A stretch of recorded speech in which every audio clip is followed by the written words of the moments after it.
C'est à propos des minarets.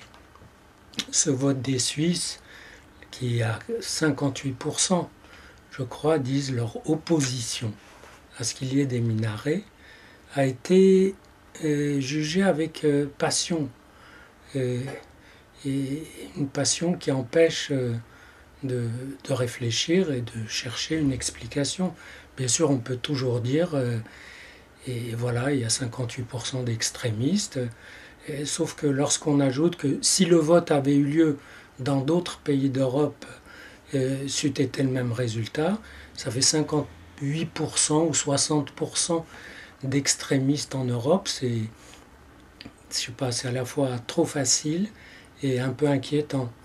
Et parfois on nuance, on ajoute que en fait c'est pas des extrémistes, mais ils font l'amalgame entre islam et terrorisme, islam et fondamentalisme, etc.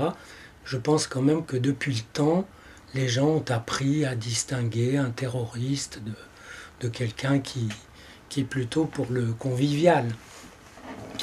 Alors j'ai cherché une autre hypothèse et de toute façon je me méfie des hypothèses qui posent que l'idée opposée à la vôtre provient des idiots, même si c'est gratifiant. Donc mon hypothèse, c'est que depuis le temps qu'on parle d'islam, des Suisses et d'autres ont été voir dans les textes, s'informer. Et je me dis que s'ils ont vu dans le Coran que les chrétiens sont en gros traités d'imbéciles, parce qu'ils associent à Allah, ils associent à Dieu un fils, et puis qu'ils s'imaginent que Dieu peut aller avec une femme et avoir un fils, avec elle, un enfant. Et s'ils voient qu'ils sont traités d'imbéciles, ça a pu leur donner un mouvement d'humeur. Mais comme on ne peut pas parler de ces choses-là, et encore moins discuter les paroles d'Allah, mais surtout ce n'est pas sur la place publique, c'est un débat qui est fermé.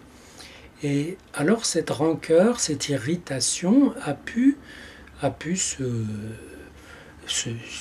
recueillir, voyez, se durcir, et les gens réagissent agressivement quand ils en ont l'occasion. Et là, c'en était une. Le remède pourrait presque être ne pas les consulter, mais là, ça ferait encore d'autres problèmes. Et donc, ça donne cette réaction épidermique et d'ailleurs assez sur un détail assez inutile, parce que les minarets, c'est de là que le muezzin appelait les fidèles à la prière.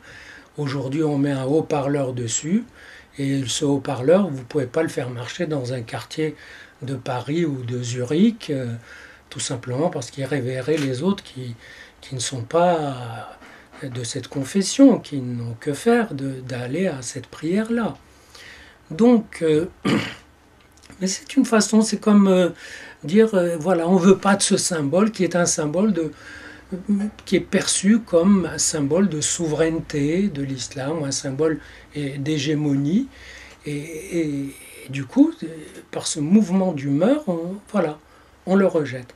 Bien sûr, le discours de la laïcité aurait pu nuancer un peu la chose, mais il se trouve que j'ai un ami qui a demandé au ministère des cultes, si, quand il a découvert cette chose-là dans le Coran, s'il était normal qu'on enseigne dans des écoles coraniques en Europe, payées par les deniers publics, et que les chrétiens sont des imbéciles.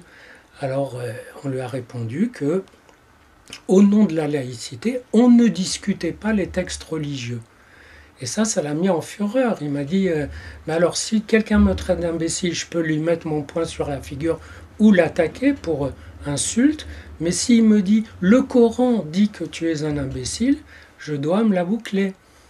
Alors, un peu par humour, je lui ai dit que moi, en tant que juif, j'étais traité dans le Coran de pervers, que ça ne me faisait rien, mais ça ne l'a pas calmé, et c'est resté comme ça. Et moi, je crois que tant que les gens n'auront pas la maturité nécessaire pour Ben, pour s'en foutre, d'être traité d'imbécile ou de pervers, ou tant qu'on n'aura pas posé la question du contenu des textes fondateurs, et notamment en se demandant qu'est-ce qu'ils disent les uns des autres.